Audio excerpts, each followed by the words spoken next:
అందరికీ నమస్కారం. కొత్త కథలోకి స్వాగతం. ఈ కథ పేరు ప్రకృతి పురుషుడు. రచన డి కామేశ్వరి గారు. 2003లో ప్రచురింపబడింది. అమ్మా అమ్మా బాధతో లుంగ చుట్టుకుపోతూ వరలక్ష్మి కేక పెట్టింది.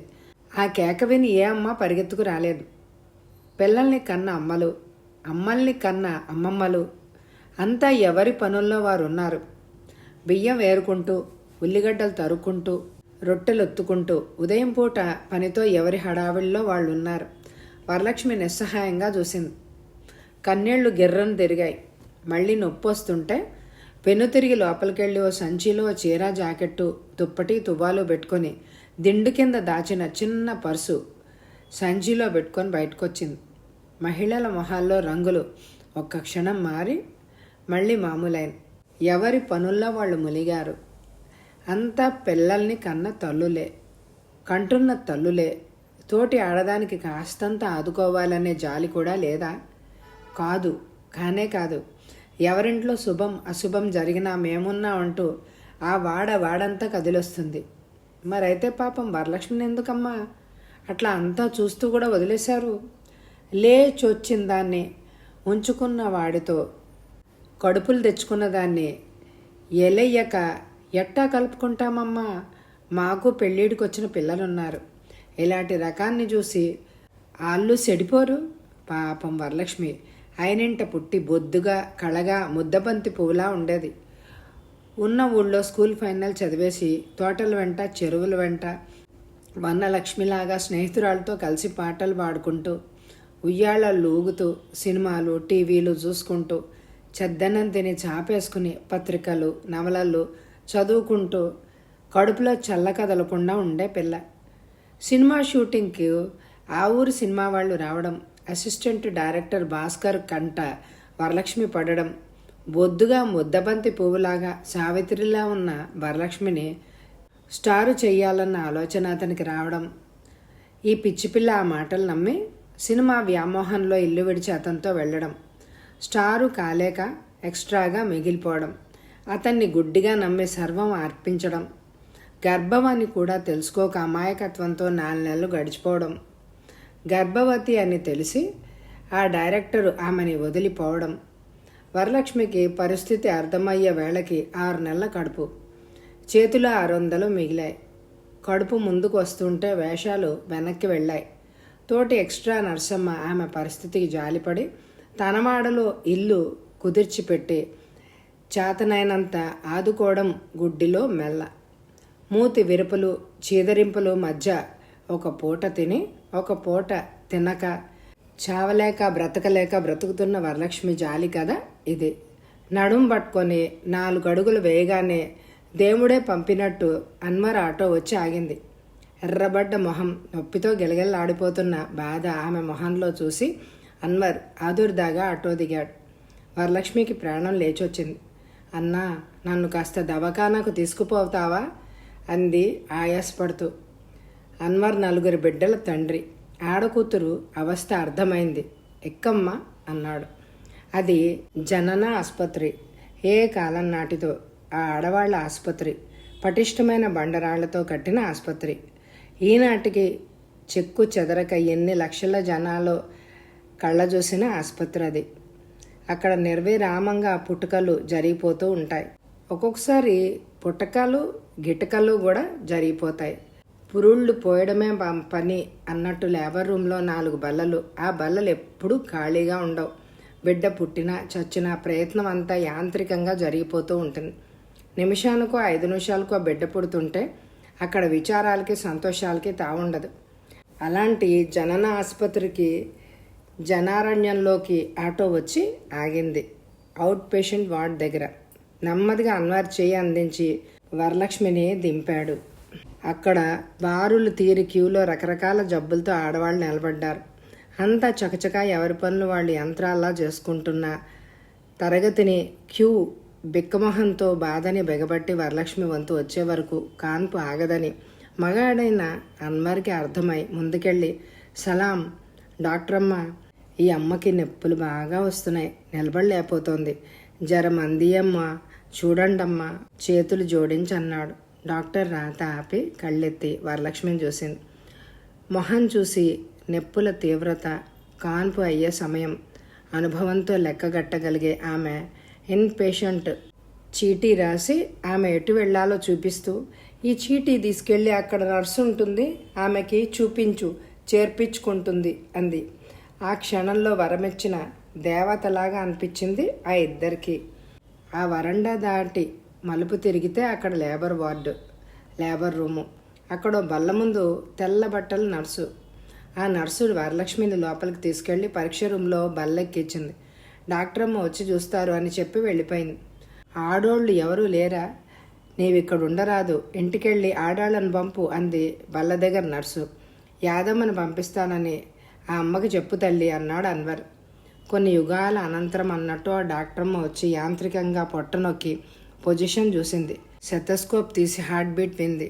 వరలక్ష్మికి పాపం తొలి కాన్పు. ఇప్పుడు తల్లి లేని, ఎవ్వరూ లేని ఒంటరి. నడుం దగ్గర నొప్పి వచ్చినప్పుడల్లా గెలగెల్లాడుతూ అమ్మ అంటోంది. తల్లిని తలుచుకుంటూ ఉంటే వరలక్ష్మి చెంపలంబడి కన్నీరు జారింది.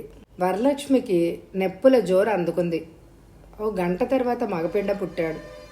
ఆయాలిద్దరు సాయం బట్టి తల్లిని పిల్లాన్ని స్ట్రెచ్చర్ మీద పడుకోబెట్టి వార్డులో ఖాళీ మంచం మీదకి చేర్చి వెళ్ళిపోయారు. నిస్త్రాణంతో పక్క మీద పడుకున్న వరలక్ష్మి గొంతు తడార్చుకుపోసాగింది. గొంతు తడిపే దిక్కే లేదు, గుక్కడి నీళ్ళిచ్చే దిక్కే లేదు. పక్కనున్న మంచం మీద ఒక అమ్మాయి మగతగా పడుకుంది. తల్లి కాబోలు మాటి మాటికి కళ్ళు ముక్కు తుడుచుకుంటోంది. పాపం బిడ్డ దక్కలేదు కాబోలు. ఇటు అటు మంచాల మీద వాళ్ళు మాట్లాడుకుంటున్నారు. ఆవిడ టేబుల్ దగ్గర మంచినీళ్ళు సీసా చూసి, అమ్మా కాసిన మంచినీళ్ళు ఇస్తారా, గొంతు ఎండిపోతోంది అంది బెడియంగా వరలక్ష్మి. అయ్యో దానికేమమ్మా, నీ వాళ్ళెవరూ లేరా నీ దగ్గర? తొలిచూలా అమ్మ లేదా, అత్తింటి వాళ్ళన్నా లేరా అంటూ నీళ్ల గ్లాసులోకి వంపి ఇచ్చింది. అయ్యో బిడ్డ ఏడుస్తున్నాడు, 2 పాల చుక్కలు లేదంటే కాస్త తేనె చుక్కలు నీళ్లు కలిపి పట్టాలమ్మా అంటూ ఆవిడ ఫ్లాస్క్లోంచి కొద్దిగా పాలు తీసి చిన్న గ్లాసులో పోసి నీళ్లు కలిపి చెంచాతో 3 చెంచాలు పిల్లాడికి పట్టింది. వరలక్ష్మి చటుక్కున ఆవిడ చేయి పట్టుకుంది. అమ్మా ఈ బిడ్డను మీరు తీసుకుంటారమ్మా, ఈ బిడ్డను నేను పెంచలేను, మీరు కాదంటే ఏ అనాథాశ్రమంలోనో వదలాలి గబగబా ఆరాటంగా అంది. ఆవిడ తెల్లబోయింది. బిడ్డనిచ్చేస్తావా, నీ వాళ్ళు ఏమనుకుంటారు అంది. వరలక్ష్మి టూకీగా తన కష్టాల కథ అంతా చెప్పింది. పిల్లాడికి పరవడానికి పక్క బట్టలన్నా లేనిదాన్ని వీడిని ఎలా పెంచనమ్మా, మీరు అయినంటి వాళ్ళలా ఉన్నారు, మంచి వాళ్ళలా ఉన్నారు, మీ ఇంట నా బిడ్డ పెరిగితే నాకు నిశ్చింతగా ఉంటుంది అంది దండం పెడుతూ. ఆవిడ కళ్ళు మెరిశాయి. కనపడని దేవుడికి చేతులెత్తి దండం పెట్టింది. వరలక్ష్మి పక్కలో బిడ్డ ఇప్పుడు ఆ అమ్మాయి పక్కలో కదులుతున్నాడు. తెలివి వచ్చాక తల్లి విడమర్చి కూతురికి చెప్పింది. అల్లుడికి ఇంకా ఫోన్ చేయకముందే ఇలా జరగడం, స్పెషల్ రూమ్ ఇంకో గంటలో ఖాళీ అవుతుందని, అంతవరకు వార్డులో ఉండవలసి రావడం, ఇలా జరగడం అంతా దైవేచ్ఛ అని అనుకున్నారు. వరలక్ష్మి చేతులు పట్టుకున్నారు. ఈ రహస్యం తమ మధ్యనే ఉండాలనే షరతు పెట్టారు. పిల్లాన్ని ఎప్పుడు చూడ్డానికైనా రాకూడదు అని మాట తీసుకున్నారు. వరలక్ష్మి అన్నిటికీ తలోపింది. ఆమెకి ఇంకా తను తల్లి నయ్యానని, ఆ బిడ్డ తన రక్తం పంచుకు పుట్టిన బిడ్డ అనే భావమే కలగలేదు. తనున్న ప్రస్తుత పరిస్థితిలో ఆ బిడ్డ భారం ఎలా వదులుచుకోవడం అని చింత. ఇప్పుడు బిడ్డ మంచి ఇంట్లో పెరుగుతాడు అన్న భావం, నిశ్చింత వచ్చింది. పేరు ఊరు వివరం అడిగింది. అల్లుడు బెంగళూరులో కన్నడ సినిమాల అసిస్టెంట్ డైరెక్టర్గా పనిచేస్తున్నాడని, పెళ్ళయ్యాక ఆ అమ్మాయికి ఇది 3వ కాన్ పని, పుట్టకముందు ఒకరు పుట్టాక ఒకరు పోయారని, ఈ కాన్ పైన దక్కలేదన్న విచారంలో ఉన్న వారికి ఇది భగవంతుడిచ్చిన వరంగా భావిస్తున్నామని చెప్పింది. సినిమాలు డైరెక్టర్ అనగానే కుతూహలంగా పేరు అడిగిన వరలక్ష్మి మ్రాన్ పడిపోయింది ఆ పేరు విని. ఎంత విచిత్రం, భగవంతుడు లీల. ఒక్క క్షణం ఏదో ఆవేశం వరలక్ష్మిని చుట్టుముట్టింది. బిడ్డని ఇవ్వనని చెప్పాలి అని అనిపించింది. మరుక్షణం వివేకం మేల్కొంది. పక్క మీదనున్న ఆమె వంక చూసి, కాస్తంత ముద్దావతారం, అందుకే తన వెంట పడ్డాడు. ఆమె మౌనం మొహంలో భావం చూసి ఆవిడ మరోలా అర్థం చేసుకుని భర్తను అడిగే ఒక కవర్ తెచ్చి వరలక్ష్మి చేతిలో పెట్టింది. అమ్మా బిడ్డ నమ్ముకున్నాననుకోకు, నీవున్న ఈ స్థితిలో ఈ డబ్బు నీకు అవసరం కాదనకు అంది. వరలక్ష్మి కాదనలేదు. గత 4-5 నెలలుగా డబ్బు అవసరం ఎంతటిదో వరలక్ష్మికి బాగానే అర్థమైంది. కవరు గుప్పిట్లో గట్టిగా పట్టుకుంది. అప్పుడు చూసింది ఆమె పక్కనున్న బిడ్డ వంక.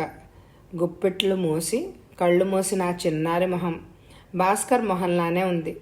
క్షణంలో చప్పున మొహం తిప్పుకుంది.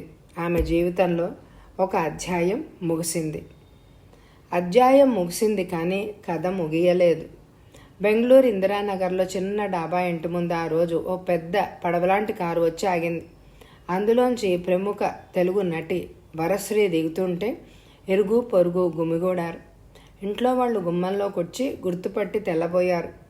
కాలం కలిసి రావడం అంటే అదే మరి. కెమెరా వ్యూ సైడర్ నుంచి షాట్ కోసం చూస్తున్న ఒక ప్రముఖ డైరెక్టర్ కంట ఎక్స్ట్రా వరుసలో నుంచున్న వరలక్ష్మి కంటపడిన ఆ క్షణం ఆవిడ దశ తిప్పింది. సావిత్రిలా ఉన్న వరలక్ష్మి నెక్స్ట్ పిక్చర్లో హీరోయిన్ అయింది. ఆ సినిమా పెద్ద హిట్. తర్వాత 2 సినిమాలు పెద్ద సక్సెస్. 2 ఏళ్లలో 6 సినిమాలు నటించి 4 హిట్లు ఇచ్చిన వరలక్ష్మి వరశ్రీగా మారి హీరోయిన్ అయింది.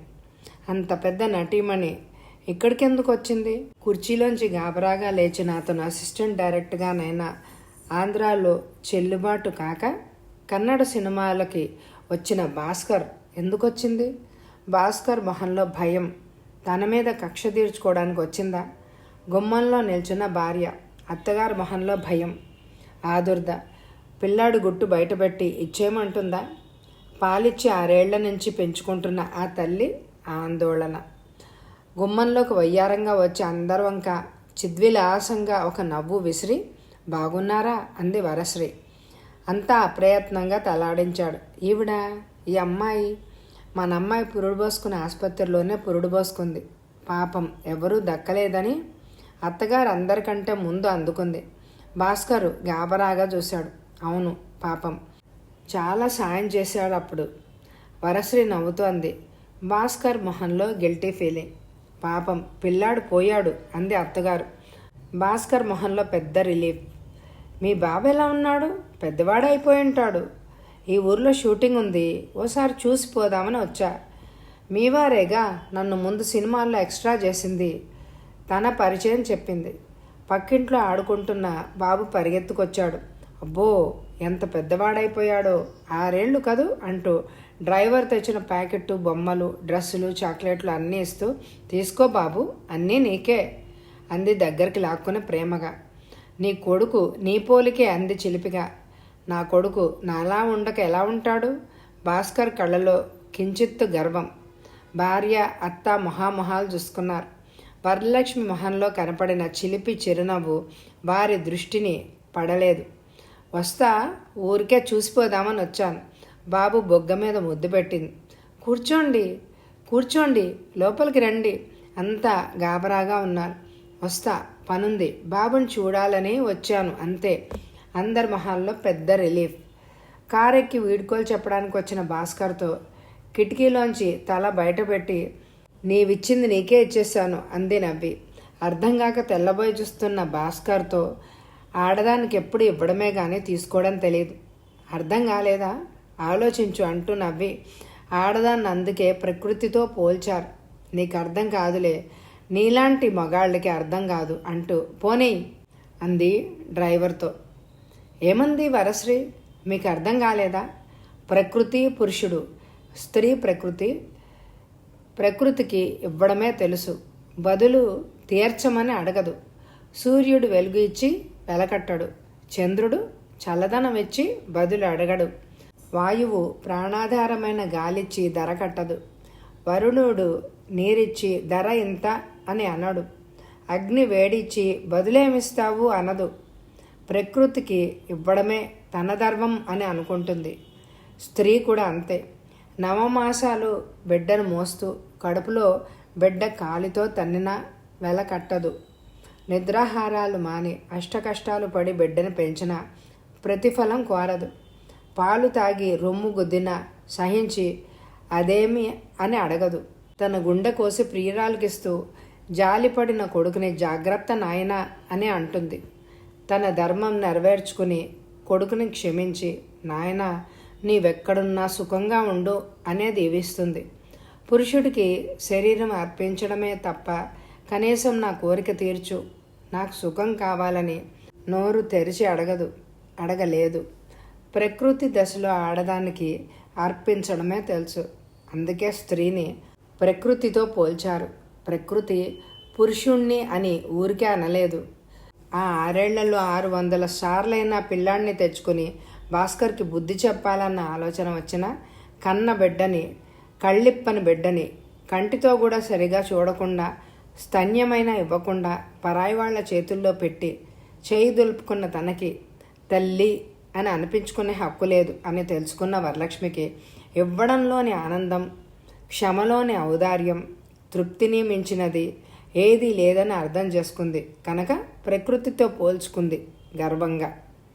ఒరే మొగాళ్ళు, వెర్రి బెంగళాయిలు, స్త్రీ కంటే తామెక్కువని గర్వపడి స్త్రీని తమ చెప్పు చేతుల్లో ఉంచుకోగలము అని విర్రబీగే మీకు, శారీరకంగా బలవంతులైన స్త్రీని గుప్పిట్లో ఉంచుకున్నామని గర్వపడే మీరు, ప్రకృతి పురుషుడు అన్న పదంలో స్త్రీకిచ్చిన స్థానం తెలుసుకోండిరా వెంగళాయలు అని చెప్పకనే చెప్పింది వరలక్ష్మి.